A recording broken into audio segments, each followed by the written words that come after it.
네, 안녕하십니까. 안녕하세요. 예. 자, 우리 지난 시간에 도시개발법은 아직 못 들어갔는데 그거 하나 하고 도시개발법으로 들어가서 내용들을 좀 보겠는데, 지난번에 우리 그 468페이지를 좀 보실까요? 468. 그 앞에 우리 그 개발행위 허가라는 그 부분까지는 보셨죠? 예, 우리 지난 시간에 건물 짓고 물건 쌓고 그 토토토 하는 거, 그거 이게 개발행위 허가라고 그래서 우리나라 이제 국토에서는 그런 5가지 개발행위를 이제 사적으로, 개인적으로 개발행위 할 때는 허가를 받고 하셔야 됩니다. 우리가 이제 알고 있는 상식에서는 그런 걸 사실 몰랐었어요. 근데 이게 우리나라 토지에 대한 가장 기본적인 규제로서 5가지 개발행위는 허가를 받고 하셔야 됩니다.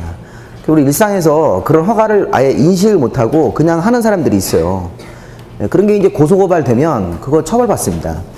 그런 거 우리가 좀 이제 행정규제인데 좀 잘 좀 알아두시고, 자, 이제 오늘 공부하실 부분은 그런 개발행위 허가라는 거를 일단 알아두시고, 자, 468에 보면 개발밀도관리구역이라는 거하고 그 옆에 페이지에 기반시설 부담구역이라는 것이 시험 문제에서 이제 번갈아 한 번씩 나옵니다. 이 부분이. 그래서 이제 올해도 이게 이제 하나 나왔으니까 올해는 그 기반시설 부담구역이 나왔는데, 그게 이제 무슨 제도인지를 다시 한번 이제 우리가 용어를 먼저 익히십니다. 용어. 우리 그 기초학습을 할 때는 이게 이제 공법에 나오는 그 행정 용어들을 좀 잘 파악해야 되는데요. 그 큰 제목을 보면 개발행위에 따른 기반시설의 설치 이렇게 써 있습니까? 예, 그럼 이게 무슨 얘기냐면 아파트로 또는 뭐 상가나 공장으로 개발행위를 하면 그에 따라서 기반시설이 잘 설치가 된다 이런 뜻이에요. 만약에 반대로 개발행위를 했는데 기반시설이 잘 안 들어오면 그러면 난개발이라고 욕을 먹죠. 비난을 받는다고요. 그러니까 지금 아파트는 막 지어놨는데 도로나 상하수, 공원 같은 게 제대로 없는 거예요, 학교가. 그러면 그건 난개발이라고 막 비난을 받고 그러니까 그런 거를 차단하기 위해서 지금 개발밀도관리구역하고 기반시설 부담구역을 강제로 정해서 이런 걸 하겠다는 거죠. 그때 이제 우리가 이게 기반시설하고 관련되어 있는 건데, 일단은 보면 시험 문제에서는 이겁니다. 개발밀도관리구역에 대한 설명으로 틀린 것은 이런 겁니다. 자, 우리 여기서 개발밀도 관리구역을 보면 여기 개발밀도라는 걸 우리가 이렇게 해석해요. 건폐율이나 용적률로 이렇게. 건폐율 또는 용적률이라고 그래요. 건폐율 또는 용적률. 그 다음에 관리한다는 말은 강화예요, 강화. 우리 오늘부터 주차 관리한다는 얘기 무슨 얘기예요? 주차 단속을 강화하겠다는 얘기잖아요. 그래서 관리가 이제 강화한다는 뜻인데 완화가 아니라 강화인데, 이런 개발밀도관리구역은 건폐율이나 용적률, 건축물을 지을 때 건폐율, 얼마나 땅에서 넓게 지을 거냐, 용적률, 건물을 얼마나 높이 지을 거냐, 이건데 그거를 강화하겠다는 거예요. 원래 사이즈보다 작게 져라 이런 얘기입니다. 원래 사이즈보다, 우리 옛날에 뭐 배웠던 그 용적률 이렇게 숫자가 있었는데 그 숫자를 강화한다는 거죠, 강화. 그러면 우리가 이제 이렇게 이제 해석을 합니다. 여기 다 교재에 있는 거지만 해석을 하실 때는, 자, 일단 이거는 신규 개발지가 아니라 기존 개발지에서요. 기존 개발지. 자, 이미 기존의 개발이 끝난 지역에서 이런 걸 하겠다는 거예요. 자, 기존 개발지는 구체적으로 어디냐면 주거지역이나 상업지역이나 공업지역이에요. 주거지역, 상업지역, 공업지역 이렇게 얘기합니다. 여기 어딘지 아시겠어요? 우리 그 토지에서 용도지역 이름 중에서 도시지역 안에 주상공록이라는 데가 있었죠. 녹지지역은 빼고 주거, 상업, 공업지역 이런 지역, 이미 주택으로 개발된 지역들, 이미 상가가 세워져 있는 상업지역, 공장이 세워져 있는 기존 개발지인데, 자, 이래야 돼요. 주거, 상업, 공업지역인데 이 특징이 있어야 돼요. 어떤 특징이 있으면 기반시설이 부족할 것으로, 기반시설이 부족해야 된다고, 부족. 이렇게. 자, 주거지역, 상업지역, 공업지역인데 기반시설이 부족하다. 도로가 좁고 도로가 이렇게 굉장히 부족해서 차가 많이 막히고 주차장 같은 게 부족하다는 거예요. 기반시설이 부족할 것으로 예상되는데 추가적으로 설치하기가 곤란한 지역이다. 이렇게. 자, 요것만 하시면 되는 거야. 주거, 상업, 공업 지역인데 기반시설이 어떻게 됩니까? 현재도 부족하고 앞으로 부족할 것으로 예상되는데 더 이상 설치할 수 없는 지역입니까? 더 이상 도로를 넓힐 수가 없고 주차장이라든가 뭐 공원 같은 거나 학교를 만들 수 없는 지역이다. 그러면 대표적인 데가 어디냐면 서울의 동대문시장 이런 데라고요. 서울의 동대문시장 같은 상업지역은 차들이 많이 막히는데 추가적으로 기반시설이 부족하지만 설치하기가 어려운 지역이라고요. 동대문시장 같은 데는 이미 상권이 있기 때문에 도로를 넓힌다는 거는 거의 불가능합니다. 거기는. 이렇게 도를 넓힌다고 그 인근에 있는 상가를 이렇게 수용하면 그 상가 주인들이 가만히 있겠습니까? 예, 또 생존권 얘기 나오죠. 예, 뭐 이렇게 뭐 생존권을 뭐 이렇게 뭐 강제로 뭐 뺏어가냐 뭐 이런 식으로 해가지고 막 데모하고 막 그럴 거 아니에요. 그러니까 이 상인들은 거기서 장사하는, 특히 거기 세입자들도 그 굉장히 그 장사를 이렇게 하시는데 여러 가지 이렇게 우리 상가 들어갈 때는 권리금 내고 이렇게 상가 투자라는 것도 하지 않습니까? 네, 우리가 임차인 같은 사람도 상가 들어갈 때는 인테리어 공사잖아요. 인테리어 공사하고 이렇게 한참 오랫동안 장사를 하려고 생각하고 있는데 갑자기 뭐 상가 주인이 뭐 1년 뒤에 나가라, 뭐 2년 뒤에 나가라 이런 것 때문에 상가 임대차 보호법을 만든 거라고요. 임차인들이 권리금 같은 거 이렇게 잘 받아서 또 나갈 수 있게끔 기간을 좀 보장해 주기 위해서. 그런 거죠. 예, 근데 어쨌든 그런 상태에서 막 도로를 넓힌다고 상가 수용하면 그 임차인들이 가만히 있겠어요? 그러니까 이게 곤란하면 앞으로 이제 보세요. 현재 건물은 괜찮지만 앞으로 새로 짓는 건물은 건물 사이즈를 강화하겠다는 거죠. 예, 건물 사이즈를 작게 지라는 거예요. 이따 배우실 건데 원래 용적률의 50% 범위 내에서 최대 절반 정도까지. 다시 한번 주거, 상업, 공업지역 같은 기존 개발지에서 기반시설이 어떻게 해야 돼요? 부족한데 더 이상 설치할 수 없는 지역이다.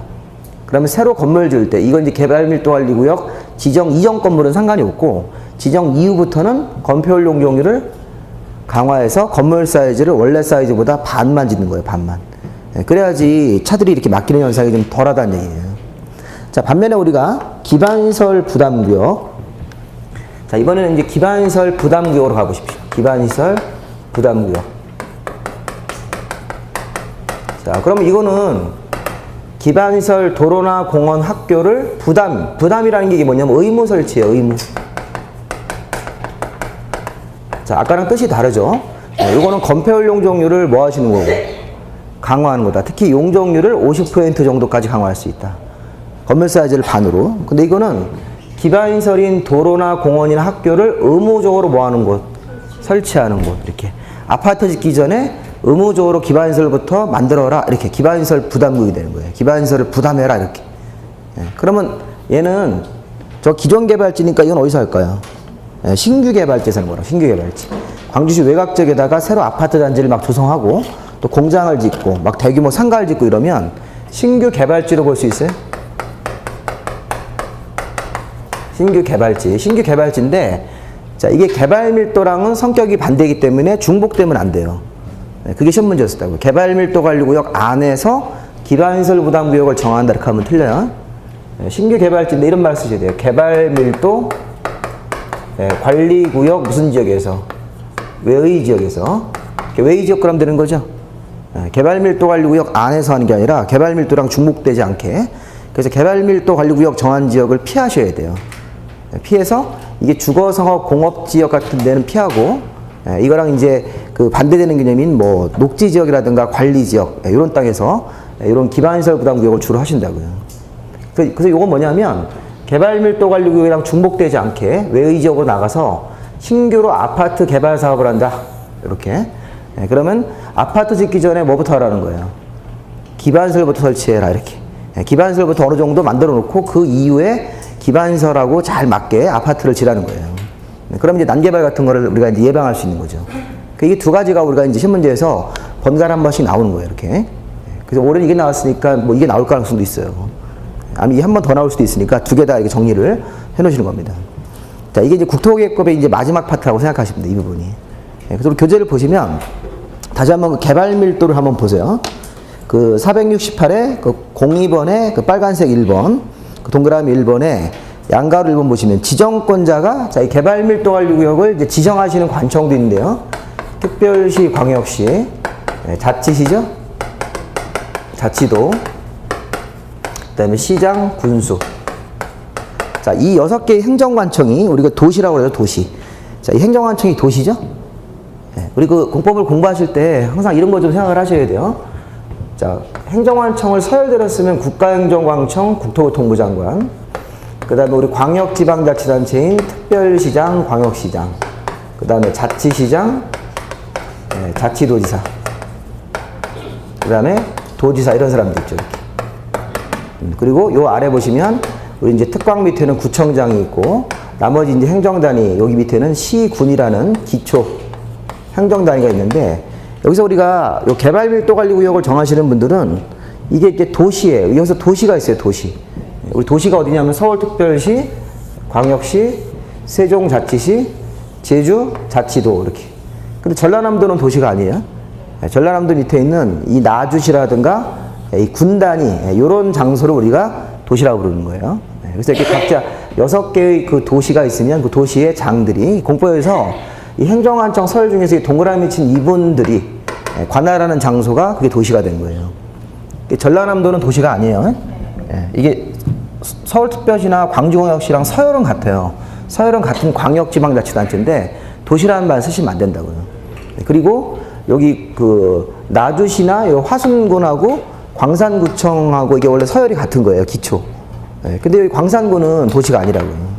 나주시나 화순군까지만 우리가 도시로 보고 각자 도시의 장들이 이런 개발밀도관리구역을 지정하거나 변경하고. 자, 거기 써 있네요. 어디서 합니까? 주거상업 공업지역에서. 주거상업 공업지역에서 추가적으로 자, 개발 행위로 인해서 기반시설의 처리 공급 능력이 뭐여야 돼요? 부족할 것으로 예상되는구나. 아, 이게 주거상업 공업지역인데 기반시설의 처리 수용 능력이 부족할 것으로 예상되는데 기반시설의 설치가 어떨 때? 곤란할 때는 거죠. 그런 거. 그래서 그런 것들 이렇게 줄을 치면서 주거상업 공업지역이고 기반시설의 처리 수용 능력이 부족할 것으로 예상되는데 더 이상 설치할 수 없는 지역이다. 그런 데서는 이런 개발밀도관리구역을 정한다. 그 정도까지만 기본적으로 좀 보시면 되고, 그 다음에 옆에 보시면 이제 기반시설 부담구역이 있는데 이 기반시설 부담구역도 누가 하시는 건가요? 거기 보면 특별시, 광역시, 자치도, 시장, 군수가 하는 거죠. 이렇게 여기 좌측과 동일하게 좌동 지정권자 특별시, 광역시, 자치도, 시장, 군수가 자, 다음에 해당하는 적에다가 기반시설 부담구역을 지정해야 된다. 거기다 의무라고 쓰세요. 의무. 자, 의무인데 자, 이게 원래는 개발밀도 관리구역이랑 다르게 기반시설 부담구역은 주로 이게 어디서 하는 겁니까? 신규 개발지에서 하는 거예요. 근데 신규 개발지인데 그 박스 안에 1, 2, 3 이런 데가 신규 개발지긴 한데 자, 행위 제한이 거기 보니까 1번 이 법이나 다른 법이 개정되어서 법이 개정되어서 행위 제한이 완화 해제라고 붙습니까? 이렇게 행위 제한이 완화 해제가 되면 신규 개발지인데 행위 제한이 완화 해제가 되면 거기는 의무적으로 꼭 하는 지역이 되는 거예요. 지금 보면 거기 그 박스 안에 써 있는 데를 신규 개발지라고 쓰세요. 신규 개발지. 신규 개발지인데 행위 제한이 어떻게 됐어요? 완화, 규제가 풀리는 지역들, 행위 제한이 완화 해제가 되는 지역에서는 이 기반시설 부담구역을 의무적으로 지정한다. 신규 개발지에다가 하는데 또 이렇게 행위 제한이 완화 해제, 밑에 2번도 용도 지역 같은 것들이 변경되어서 행위 제한이 완화 해제. 이렇게 느낌상으로 완화가 된다, 규제가 완화되거나 해제된다 이렇게 되면 그때는 이런 기반시설 부담구역을 의무적으로 정해야 되는 신규 개발지 중에서 행위 제한이 완화되거나 해제가 되는 지역, 이런 지역들은 의무적으로 이런 기반시설 부담구역을 정하는 거예요. 이걸 정하면 기반시설을 이제 의무적으로 설치하는 거죠. 기반시설 의무적으로 하고 기반시설부터 어느 정도 만들어 놓고 거기에 따라서 이제 아파트 같은 공사, 개발 행위를 할 수 있게끔 그렇게 해서 딱 기본적인 내용들만 좀 보시면 되고 나머지는 뭐 특별한 건 없으니까요. 그 정도까지만 이렇게 보시면 되겠습니다. 자, 그리고 이제 뭐 뒤에 뭐 그 설치 비용 같은 거 나오는데 그 중요한 건 아니니까 이렇게 해서 이제 마무리를 하시고 473회 이제 도시개발법으로 넘어가죠. 도시개발법. 자, 도시개발법으로 넘어가셔서 자, 이제 오늘 제가 도시개발법의 도시개발사업, 도시 및 주거환경 정비법의 정비사업이라는 거를 좀 비교를 좀 하고 싶은 거예요. 이제 기초적인 거로서 우리가 사실은 자, 여기 보면 자, 도시개발 사업이라는 거 여러분들 나중에 이제 부동산 사업하시다 보면 도시개발 사업이라는 사업을 이제 들어보시고 또 그 도시개발 사업하는 장소의 땅을 중개할 일이 있을 거라고요. 또 경우에 따라서는 정비사업.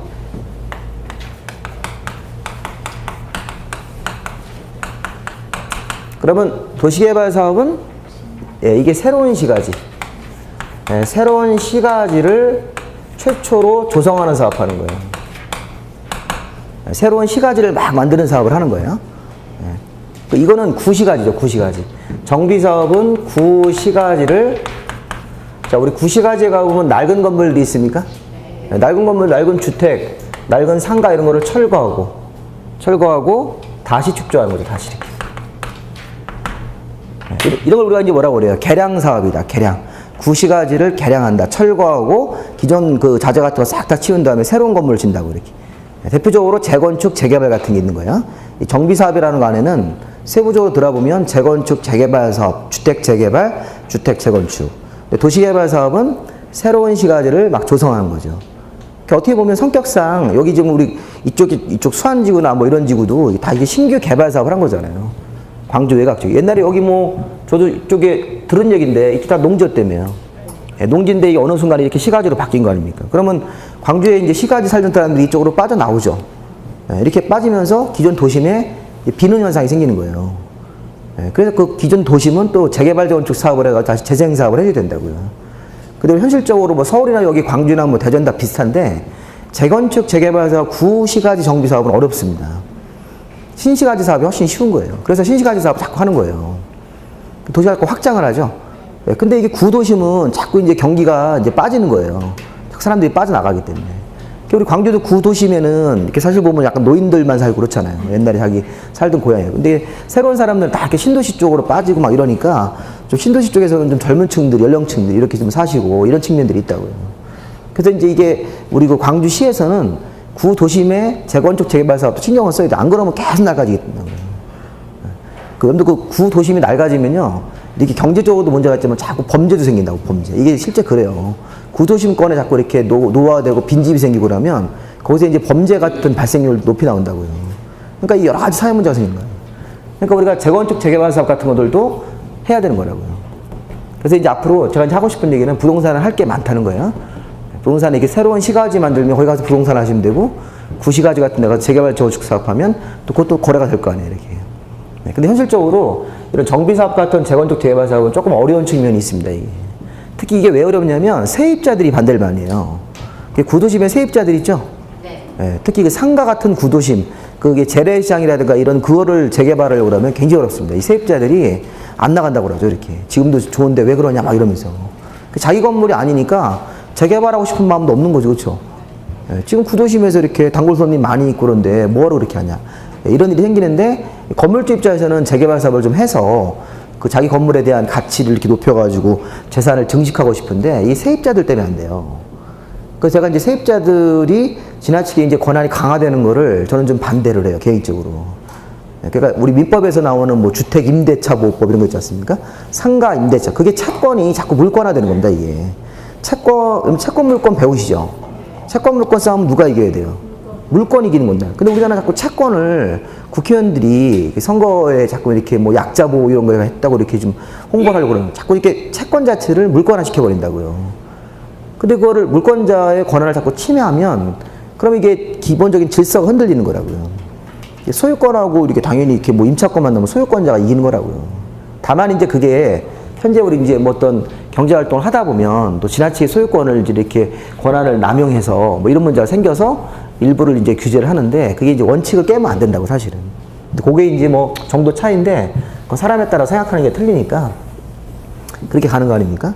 그래서 우리가 이제 이런 뭐 장사하시는 분들이 항상 뭐 이제 그런 거를 많이 이제 그 재건축 재개발 사업에 대한 얘기를 하는데 뭐 거기 뭐 세입자들 때문에 못하고 이런 경우가 굉장히 많습니다. 그래서 이게 뭐 여러 가지 사업이 있는데 중요한 거는 우리가 이제 뭐 그런 걸 떠나서 이런 도시개발 사업도 적절하게 해야 되고 정비 사업도 적절하게 해야 되는데 자, 도시개발 사업은 새로운 시가지 만드는 사업인데 이거는 우리가 이제 기본적으로 사업에 대한 순서.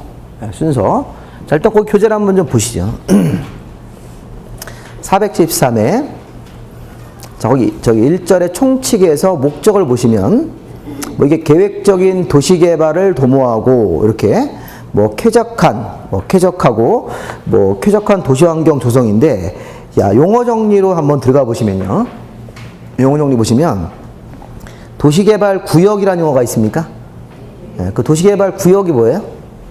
도시개발 사업을 하기 위해서 지정 고시 발표가 된 장소죠, 장소? 그러니까 우리가 항상 도시개발 사업을 하려면 도시개발 구역이라는 장소가 지정되고 이렇게 고시 발표가 나온다고요. 그러니까 발표가 나올 때는 보통 이렇게 행정 주소로 나오죠. 무슨 동 몇 번지부터 몇 번지일 때가 도시개발 구역 이렇게. 그럼 이따가 이 정비 사업할 때는 정비구역이라고 하는 건가요? 그래야죠. 이거는 도시개발구역, 정비고요. 그거부터 먼저 알아두시고, 이제 그 다음에 할 일이 뭐냐면, 도시개발 사업이란 주거, 상업, 산업, 유통, 정보통신 같은, 자꾸 외우는 게 아니라 그냥 여러 가지 기능을 갖는, 이렇게 하는 거예요. 자, 여러 가지 기능을 갖는 단지나 시가지를 조성하는 사업입니까? 네, 그렇게. 여러 가지 여러 가지 기능을 갖는 주거, 상업, 산업, 유통, 정보통신 같은, 요게 옛날에 시험 문제가 어떻게 나왔냐면요. 도시개발 사업이란 주거 기능을 중심으로 하는 시가지를 정비하는 사업이다. 이렇게 문제를 냈다고요. 틀리죠? 네, 제가 지금 이렇게 불러드리는데, 주거 기능 중심이 아니에요. 주거 기능 중심이 아니라 주거, 상업, 산업. 그 산업이 공장 짓는 거예요, 공장. 그 다음에 유통, 정보통신, 기타 등등. 여러 가지 기능을 갖는 시가지를 정비하는 게 아니라 시가지를 조성하는 사업이다. 그렇게. 그래서 여러 가지 기능을 갖는 시가지를 조성하는 사업이다. 이렇게 해서 이 도시개발 사업을 이렇게 한번 쓱 이렇게 보세요. 자, 문제는 이 도시개발 사업을 할 때는 이제 기본적으로 뭐라냐면 사업의 절차가 있어요. 절차. 자, 이 절차만 오늘 이제 잘 알고 가시면 돼요. 예를 들어 473페이지 왼쪽에 보면 순서가 이렇게 밑으로 쭉 써 있죠? 네, 써 있는데 제가 이거를 옆으로 한번 써둘게요. 옆으로 써둘 테니까 같이 이렇게 따라서 하셔도 좋습니다. 어디다 쓰시지 문제냐면 470페이지 쪽 앞쪽으로 가시면 거기 앞에 그 빈 공간이 있죠? 네, 거기다 같이 한번 적어보시면 이게 밑으로 쓰면 이게 조금 어려워요, 보기가. 제가 이제 도시개발 사업의 순서를 보고 그 다음에 정비사업은 제가 좀 이따 이제 다시 한번 설명을 드릴 겁니다. 자, 우리 도시개발 사업은 이렇게 하셔야 돼요. 자, 우리 처음에 우리가 1단계, 제가 편의상 2단계, 이렇게 3단계로 이렇게 나눠서 설명을 드릴 건데, 1단계가 준비 단계, 사업 준비 단계로서 도, 개, 시, 이렇게 앞글자를 떠서 이니셜로. 자, 처음에 이게 도가 도시개발 사업하는 장소인 도시개발 구역을 지정을 하는 거예요, 지정. 야, 사업하는 장소, 구역을 정한다. 이렇게 쓰는 거예요. 구역을 정한다. 그러면 우리가 도시개발구역을 지정을 하고 이렇게 발표가 나온다고요. 그럼 이거를 도시개발구역 지정을 여기서 중요한 게 뭐냐면 지정권자라는 사람이 있어요. 지정권자.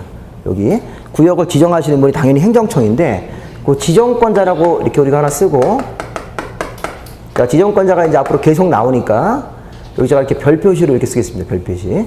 지정권자인데 있는데 지정권자가 누구시냐면요. 이분이에요, 이분. 자, 시도지사. 그 다음에 대도시. 시도지사나 대도시가 자기 관할 지역 내에서 도시개발구역을 정하시는 거예요. 시도지사나 대도시. 그 시도지사가 누군지 아시겠어요? 네, 솔직하게 이게 모르시는 분도 계시는데 다시 한번 설명을 드릴 겁니다. 시도지사나 대도시가 하는데 여기서 예외적으로 국가가 도시개발 사업을 할 때는 국토부 장관님도 예외적으로 할 수 있다. 이렇게. 국가가 도시개발 사업을 할 수도 있어요. 우리가 국가가 국토부 장관님 생각하시면 돼요. 국토부 장관님이 광주 광역시에다가 도시개발구역을 정할 수도 있습니까? 네. 이렇게. 원래는 광주 광역시장님이 하는 거라니까요. 네, 근데 광주 광역시장님을 빼버리고 국가가 돈을 내서 사업을 하는 경우도 있다고요. 이렇게. 도시개발 사업 같은 거.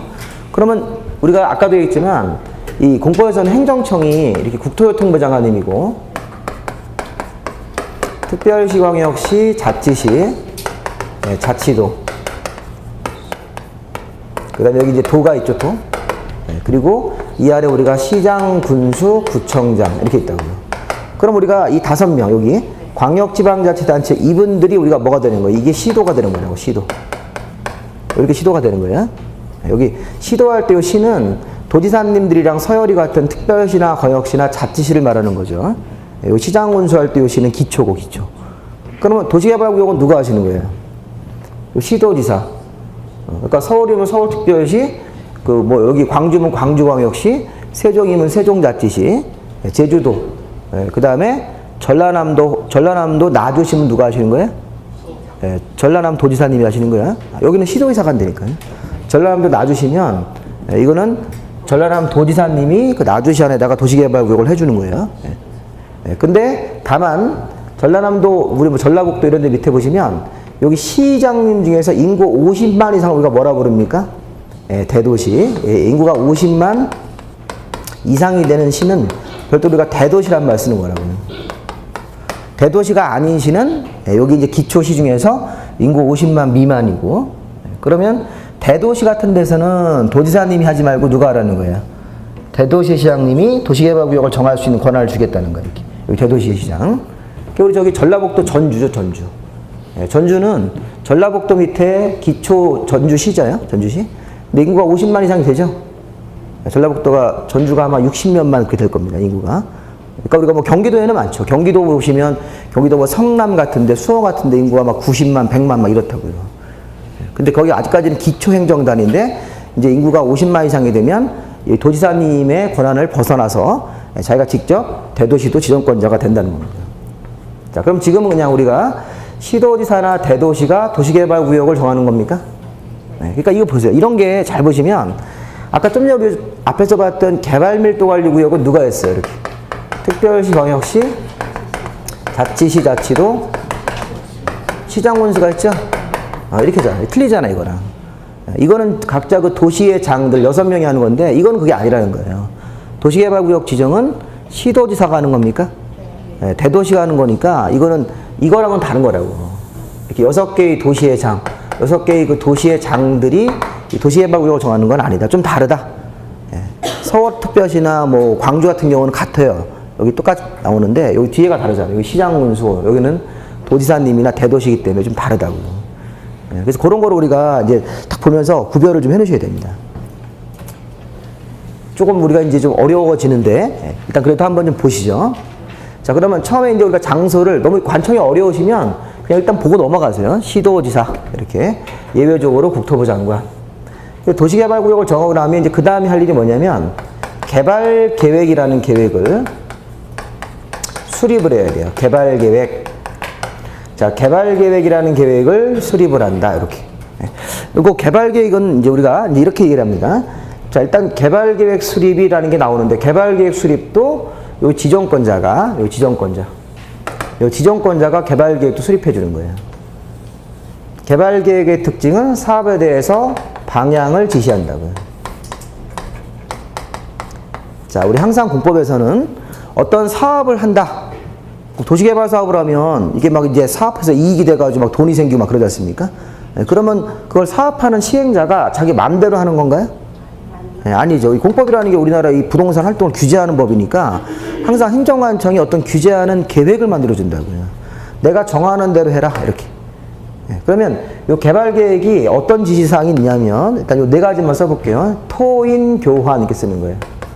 자, 요거는 우리가 외우셔야 돼요. 토인, 교환. 나중에 정리를 좀 하실 겁니다. 자, 이게 뭐냐면 토지 이용 계획이라고 그래요. 개발 계획 안에는 토지 이용 계획이라는 세부 계획이 들어가 있어요. 인구 수용 계획, 토지 이용 계획, 인구 수용 계획, 그 다음에 교통 처리 계획, 교통을 처리하는 계획, 그 다음에 환경 보전 계획이다. 자, 우리 그 광주시에다가 외곽 쪽에 새로 도시개발구역이 지정되면 같이 나오는 게 뭐다? 개발계획이라고 생각하시면 돼요. 개발계획. 도시개발구역 정한 다음에 이후에 한 달 있다 개발계획이 나온다고요. 근데 그 개발계획을 보면 인구를 몇 명 수용하는 시가지라고 딱 정해집니까? 인구가 만약에 뭐 2만 명 이렇게 인구를 2만 명 이상 수용하지 말라는 거예요. 그런 식으로. 그 다음에 여기 교통을 어떻게 처리해라 뭐 이런 거. 혹시 뭐 거기 뭐 지하철 같은 것들이 새로 뚫리면 지하철 어디다 만들고 이런 것들. 그 다음에 환경 보전 계획, 그 다음에 제일 중요한 게 이거 토지 이용 계획. 우리가 이제 시가지로 개발되면, 여러분 시가지가 개발되면요, 시가지가 100% 주거지역, 상업지역이 아니죠. 우리나라 시가지 개발하면요, 무조건 반 이상은 기반시설을 만드셔야 돼요. 그래서 공원 만들고 여러 가지 기반시설을 까는데 땅을 반을 쓰는 거예요, 반. 그러면 나머지 반에다가 주거용지 뭐 20%, 상가용지 10% 이렇게 빼주고. 그래서 우리나라는 시가지 개발한 데 가보면 대부분 비슷하죠. 서울의 인근에 있는 무슨 뭐 경기도권에 무슨 시가지 만들어지면, 근데 거기하고 광주하고 비슷해요. 저도 지금 막 저 대구 갔다 오고 막 작년도에 그랬는데, 대구나 대전이나 여기 광주 오면 무슨 시가지 같은데 보통 학원이 많이 생기니까, 그러면 어느 순간에는 이게 비슷비슷하더라고요. 비슷해요. 그게 왜 그러냐면 개발 계획이 일방적으로 딱 기준이 있어요. 기준. 전국적으로 똑같은 통일된 기준이 있다고요. 그럼 그게 좋은 거예요? 안 좋은 거예요? 도시비, 통일성을 이룬 측면 좋은 점도 있지만 이게 사실은 좀 단점이 있는 겁니다. 도시 가면 광주이면 광주에 어떤 특이한 시가지 같은 게 있어야 되고, 근데 이게 국토부에서 이런 개발 계획 만드는 지침을 준다고, 지침. 그러면 이제 아까 여기 서울특별시나 광주광역시는 이미 이 개발 계획 기준을 또 지켜야 되는 거기 때문에 이게 이제 그런 형태의 개발 계획이라고 생각하시면 돼요. 그래서 뭐 항상 뭐 공원을 항상 시가지 만들면 가운데다 공원을 만들잖아요. 무슨 뭐 센트럴 파크 이렇게 해가지고 공원 만들고 그 주변에 상가용지 이렇게 있고 그 상가용지 이렇게 광장 만들고 그다음에 이렇게 우리 술 먹는 거 맨날 하지 않습니까? 네, 그 유흥가처럼 이렇게 생기고 이렇게. 그다음에 그 외곽 쪽으로 길 건너편으로 주택 짓고 이게 항상 개발 계획에서 시가지 만드는 기본 폼이에요, 폼. 그러니까 그게 개발 계획이라고 생각하시면 돼요. 그러면 개발 계획으로 지시하는 내용이 떨어졌어요? 네, 장소 정하고 개발 계획 정한 다음에 사업 시행자가 정해지는 거예요. 사업 시행자. 자, 이따 할 건데 사업 시행자는 12명 중에서 사업 시행할 사람을 한 명을 정해요. 자, 12명. 우리 사업 시행자 후보가 12명이 있어요. 우리 뭐 토지공사 같은 공기업도 있고 또 뭐 여기 광주 도시개발공사 같은 지방공사 같은 지방공기업도 있고 민간도 있어요. 민간도 있는데 어쨌든 사업 시행자가 이 12명의 시행자 후보 중에서 정해지는 거야. 만약에 뭐 토지주택공사 이런 식으로. 그러면 시행자 지정도 누가 해주는 거냐면 지정권자가 해주는 거예요. 지정권자가 이렇게. 그럼 아까 우리 지정권자가 자, 시도지사나 대도시 장관님이 구역을 정합니까? 그 다음에 뭐 더 해주는 거야? 개발계획으로 지시하는 계획도 만들어주고 사업할 사람도 정해주고. 그러면 이제 도계 시 다음에 이제 실시계획이라는 계획을 한 개를 더 만들어요. 실시계획을 작성을 하고 나서 실시계획대로 그대로 공사에 착수 이렇게 합니다. 이렇게 하면 사업 다 끝나는 거예요. 이렇게. 자, 우리 여기서 실시계획이라는 거는 잘 보세요. 개발계획, 실시계획 이름이 다르죠? 이 실시계획은 이 사업 시행자가 토지공사로 결정되면 토지공사가 만드는 계획이라고요. 이건 시행자가 만들어서 근데 이거 만들 때 실시계획에는 뭐가 들어가냐면 제일 중요한 게 이거예요. 우리 예전에도 한번 했는데 설계도, 도시개발 사업에 대한 설계도, 그 다음에 사업하면서 자금을 어떻게 조달할 건지 자금 계획. 사업 시행자한테 자금 계획을 내라는 거예요. 어떻게 자금 너 만들 거냐. 그래서 도시개발 사업에 대한 시가지 설계 도면하고 그래서 이 실시계획은 항상 개발계획에서 지시하는 내용들을 잘 따라야 됩니까? 아까 여기 토지용 계획으로 공원이라든가 기반시설을 50% 만들어가면 50% 만드셔야 돼요, 실제. 주거용지를 20%만 설계하려면 전체 시가 중에서 20%에다가 주거지를 만들어야 된다고요. 그리고 인구 수용 계획 같은 거 다 지켜서 실시계획 설계도를 그려오면 이거를 작성을 해서 나중에 지정권자한테 가서 뭘 받습니까? 인가. 자, 우리 공법에서 인가 이런 말 나오면 뭐라고 하시면 돼요? 인가 허가 그러면 서류 만들어서 잘 만들었습니까? 해서 확인받는 거죠. 그거예요. 내가 어떤 사업을 하기 위해서 설계도를 그려야 된다고요. 사업 시행자가 설계도를 그려서 자, 잘 됐습니까? 이렇게 인가라는 걸 받고 누구한테? 지정권자. 그럼 지정권자는 자기가 만든 개발 계획의 이런 지시사항들하고 잘 내용이 부합하면 실시계획의 인가를 내주는 거예요. 그럼 설계도가 이제 오케이하고 확정됐습니까? 네, 확정된 거예요. 설계도가 잘 됐구나. 그러면 요거 발표하고 외부로 발표한 다음에 이제 공사에 착수. 네, 우리 사업 착수할 때는 자, 사업 시행자가 사업하는 대상 땅을 다 수용해 버리는 거예요. 자, 우리 수용이라는 말이 뭐예요? 수용? 그 땅 있는 땅을 다 강제로 뺏는 겁니까? 네, 보상금을 주고. 네, 근데 그 보상금이 이게 이제 이런 게 있어요. 보상금이라는 게 우리가 어떤 개발 발표가 딱 나면 땅값이 올라가죠. 네, 그 땅값이 올라가니까 올라간 값으로 보상해 주는 게 아니에요. 항상 도시개발 사업 발표하기 직전 시점이죠. 네, 그 이전 시점, 개발 발표가 나오기 이전 시점에 농지면 그 농지 개발 발표 이전 시점으로 보상해 주는 거라고요. 그리고 보상금도 시세로 안 주고 감정가로 줘요. 감정가. 그 시세가 만약에 이렇게 뭐 한 평당 100만 원 하면 한 80만 원 정도 보상금이 나온다고요. 그래서 보상금이 맨날 적다고 이렇게 땅 주인들은 불평하죠. 어쨌든 그게 그런 식의 수용 방식이라는 게 진행이 되는데 여러분들 나중에 수용을 한번 당해보면 보상금 평가에 대해서 굉장히 불만이 생긴다고요. 근데 우리가 이게 이제 이럴 수 없는 어쩔 수 없는 돈을 안 그러면 너무 많이 줘야 되기 때문에 이게 이제 항상 수용 방식을 할 때는 개발 발표가 나오기 이전 시점, 개발 발표가 나오기 이전 시점으로 땅값이 올라가지 않은 상태에서 보상금을 주는 거예요. 평가해가지고. 그런데 수용 방식 말고 사업의 전부를 환지 방식이라는 걸 할 수 있습니까? 네, 이거 토지를 교환해 주는 거예요, 교환. 토지를 교환받을 수 있어요. 그래서 여기 수용 방식과 환지 방식과 그 다음에 양쪽을 섞어서 이런 혼용 방식 형태로도 사업을 진행할 수 있다, 이렇게. 네, 사업 시행자가 선택을 할 수 있습니다.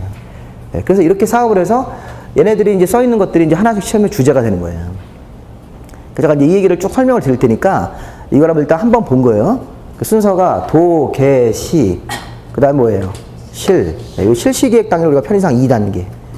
그 다음에 수용 방식이든 전부 수용 방식이든 뭐 전부 환지 방식이든 아니 뭐 반반 섞어서 혼용 방식으로 하든 그리고 닭 시킬 때처럼 반반 시키는 거죠. 요즘에 진짜 계란값 비싸더라고요. 계란값 저희 동네 마트는 9,500원 하더라고요. 한 판에. 원래 저 사는 데가 이제 서울 위에 양주인데 그 양주에 거기 닭들 많이 죽었어요. 그 닭들 그 새들 그 철새들이 그쵸? 그리고 철새가 오면 철새가 와가지고 이렇게 뭐 환경보호한다 이랬는데 너무 많이 보호하니까 이 자식들이 막 병균을 가지고 와가지고 그 내년부터 철새 보면 다 죽여가지고 다 그 질수 그 환경단체 또 막 가만히 있지 않겠죠? 우리 멧돼지를 이렇게 산에 가서 멧돼지 못 잡게 하니까 이 멧돼지가 사람을 공격하는 일이 생기잖아요. 우리 저 대구인가 어디 가니까 황새 있지 않습니까? 황새 무슨 이렇게 어떤 마을에 황새 보호 이런 거 이렇게 하자고 해가지고 황새 오면 막 그랬는데 황새들이 때로 와가지고 똥을 싸는데 이 장난이 아닌 거예요. 똥 싸는 게. 그 사람들이 못 사는 거예요. 너무 똥 싸고 다니고 그래가지고. 그러니까 이게 항상 우리 그 환경 운동하시는 분들은 환경만 생각해요. 그게 문제라는 거예요. 그러니까 우리 부동산에서 공부하면서 그런 걸 생각해 보면 부동산이라는 게 좀 개발을 하고 인간을 위한 개발 아닙니까? 그리고 요즘엔 개발하더라도 다 이렇게 아파트로 못 져요. 항상 공원을 만들고 거기 이렇게 어느 정도 환경을 유지하면서 개발하는데 무슨 개발 사업 하자면 다 반대하는 거예요. 환경운동은 조금이라도 환경을 훼손하면 안 된다는 거예요. 그냥 원시 상태로 그대로 두자. 그러면 우리가 원시 상태로 빤스만 입고 살아야죠. 어떻게? 빤스만 입고 돌 덮고 다니면서 그 잡고 이렇게 멧돼지 창으로 찔러가지고 그렇게 살 수 없잖아요, 우리가. 근데 이제 약간 얘기하다 보면 약 그런 식으로 해서 무슨 뭐 터널 뚫는데 뭐 도롱뇽이 죽네 이런 얘기하고 그러면 이게 기본적인 대화가 안 되는 거라고. 기본적인 커뮤니케이션이 안 되니까. 그래가지고 뭐 얘기하자고 그러면 뭐 산에서 안 내려오고 막 나무 위에 올라가지 않습니까? 올라가서 막 안 내려와서 막 식사 안 하시고 식사 안 하고 막 굶고 이러니까. 그러니까 이게 이제 환경운동 하시는 분들이 자기 이제 의사를 관찰하는 건 좋은데 그게 그렇게 극단적인 행동을 하면 이게 기본적인 원래 이게 사람이 살다 보면 이렇게 타협을 해야 되지 않습니까? 네, 타협을 해야 되는데 타협을 안 하니까 그런 문제 생기는 거라고요. 그래서 이게 이 부동산 개발 쪽에서는 그런 환경 문제에 걸려가지고 저 동네도 그런 뭐 그게 뭐 철새 때문에 그렇다고 하는데 이게 참 그 사소한 거 하나가 일이 커졌죠. 저희 동네 이렇게 진짜로 막 거기 들어갈 때 이렇게 소독하고 막 이런 거 하거든요. 지금 그 경기도 그 북쪽에 서울 바로 위에인데 거기가 개발이 좀 덜 된 지역이에요. 시골 지역이라서 조금 이렇게 요즘에 신도시 사용을 하고 있긴 한데 그러니까 굉장히 그 계란도 비싸고 여기 그 정도는 안 하나요? 계란값이? 계란 일단 없죠. 네. 그 정도까지는 아닌가요? 여기는 그래도 덜 죽었다고. 여기는 좀 그래도 좀 덜 해서 한 2천만 마리 묻었다고 하더라고요. 2천만 마리. 2천만이면 우리나라 인구로 계산하면 한 반 이상 묻었다는 거잖아요. 닭들을. 네. 그래서 걔들이 뭐 요즘에 그것만뿐만 아니라 뭐 우리 저기 대공원 가보면 대공원도 새들이 많이 있지 않습니까? 걔들도 같이 걸려가지고 같이 지금 이제 걔들은 묻는단 말 안 하고 안락사 시킨다고 하더라고요. 안락사. 그 묻는 거죠. 뭐 그게 다 죽여가지고 묻어야죠. 안 그러면 이게 그게 사람한테도 오게 되잖아요. 그래서 그런 건데 이게.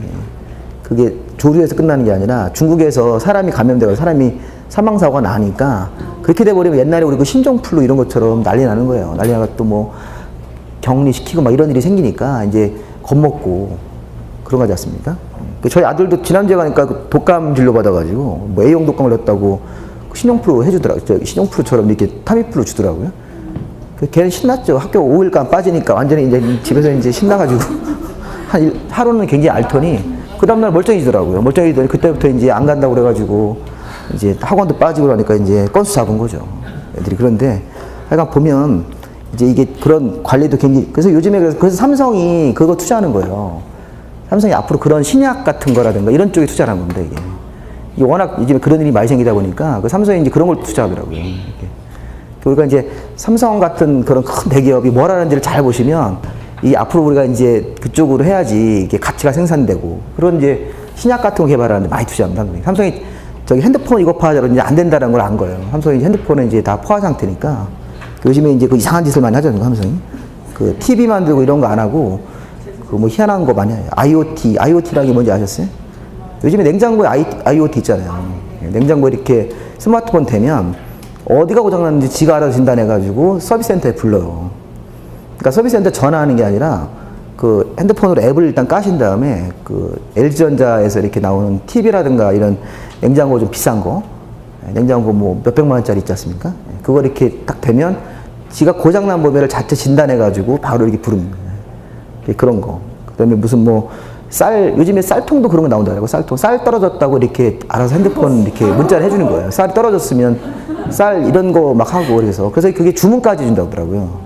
쌀이 좀 떨어졌으니까 과거에 이제 쌀 어디서 주문한 게 있으면 그러니까 사람이 이제 가다 보면 뭐 그런 거 있죠. 어떻게 해서 이게 내가 주문을 이마트에다 할까요? 이렇게까지 하는 거예요. 문자가 딱 온다고 하더라고요. 그게 이제 IoT거든요. 사물에다가 이제 이렇게 그런 물건, 가전제품에다가 그런 기능을 이제 스마트한 기능을 붙여가지고 사람들이 이제 뭐 쌀 떨어졌는지 확인하고 뭐 이렇게 하지 않게끔 뭐 그런 거 막 한다고 하시더라고요. 길 가다 보면 가게에서 저한테 문자가 뛰고 와요. 가게 가다 보면 제가 이제 그거를 걸어놔야 되는데 가게에서 이렇게 뭐 세일한다는 정보 있지 않습니까? 그 세일한 정보를 이렇게 지나가는 사람한테 핸드폰을 바로 쏴주는 거예요. 그 지나가면 거기서 바로 문자가 와서 여기 가게에서 무슨 세일한 거야 이렇게 그런 거 개발하고 그게 다 IoT 쪽이라서 이제 뭐 굉장히 희한한 거 많더라고요.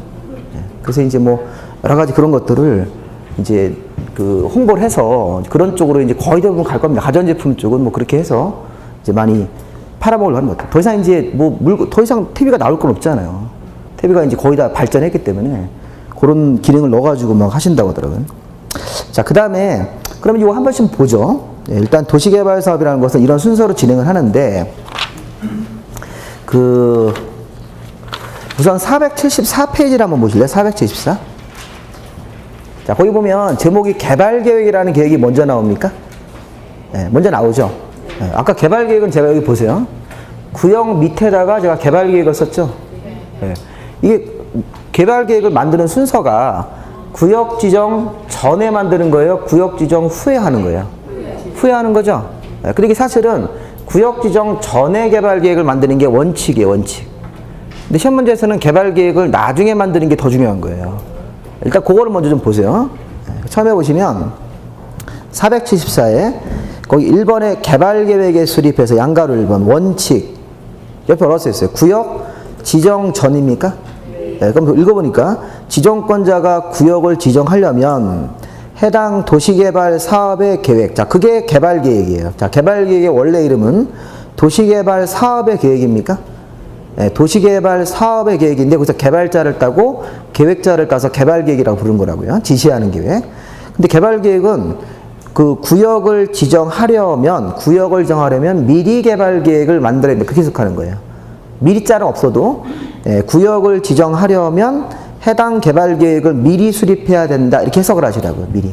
그럼 개발계획이 원래 언제 오는 거예요? 구역 지정 전에. 지금 그 문장이 구역 지정 전에 개발계획을 미리 이렇게 해야 된다는 겁니까? 개발계획을 미리 해놓고 그 다음 한 달 뒤에 구역을 정하고 원래는 이렇게 해야 된다고요. 근데 시험 문제에서는 이 원칙이 안 나오고 밑에 예외가 나온다니까요. 예외. 예외가 더 중요한 거예요. 예외는 예외 구역 지정 후라고 돼 있어요. 이렇게. 그래서 지금 보면 그 아래 박스 자 다음 어느 하나의 지역에서는 맨 뒤에 구역을 지정한 후 개발계획을 수립할 수 있습니까? 어떤 데서 그렇대요? 자연녹지, 생산녹지, 도시지역, 외의지역 같은 데서. 자, 자연녹지, 생산녹지, 도시지역, 외의지역이 어딘지 아시겠어요? 우리가 그게 아까 얘기한 우리가 국토계획부에서 이게 용도지역이 자꾸 나온다고 이름이. 국토계획부에서 우리나라 땅은 용도지역으로 구분하죠. 자, 일단 도시관리, 농림, 자연입니까? 여기 도시지역이죠, 도시지역. 자, 우리 도시지역은 다시 주거지역, 상업지역, 공업지역, 녹지가 있죠? 이렇게 녹지. 그 다음에 도시지역, 요 밑에는 관리지역이 있다고 치고, 여기는 농림지역이 있다고 가정을 하고, 여기는 자연환경보전지역이라고 가정을 이렇게 하는 겁니다. 그러면 지금 어디냐면, 이런 도시개발 사업에 대해서 이 도시개발 구역을 어디서 했을 때는, 여기 녹지지역 중에서 보전녹지, 생산녹지, 자연녹지 있죠? 이거 한 번 나누시면, 자, 보전녹지나 생산녹지나 무슨 녹지? 자연 녹지. 그리고 생산 녹지 같은 데라든가 자연 녹지라든가 아니면 도시지역, 외지지역이면 어디예요? 여기. 도시지역, 외지지역 나머지죠. 여기 관리지역이라든가 농림지역, 그다음에 자연환경 보존지역까지 이렇게. 이런 데서, 그러니까 제가 이렇게 이걸 빨간색으로 체크해 보면 요런데 이렇게 여기 이런 식의 장소에서는 여기다 도시개발구역을 정해서 사업을 하게 되면 개발계획을 나중에 할 수 있어요?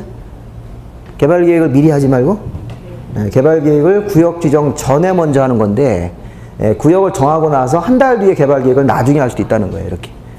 그래서 그거를 일단 거기 뭐 자연녹지나 생산녹지는 모르셔도 돼요. 모르셔도 되는데 개발계획을 수립하는 시기가 두 가지가 있습니까?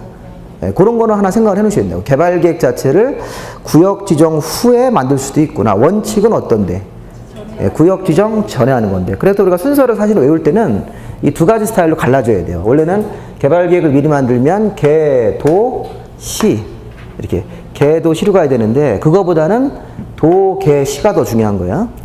구역 정한 다음에 나중에 개발계획을 만들 수 있는 적도 있다 이렇게. 그래서 그냥 우리가 개발계획을 그 예외가 더 중요하니까 구역 지정 후에 만든다 이렇게 생각하셔도 돼요. 그런 지역도 있을 수 있으니까 잠깐 쉬었다가 요것도 계속 설명을 좀 드리죠.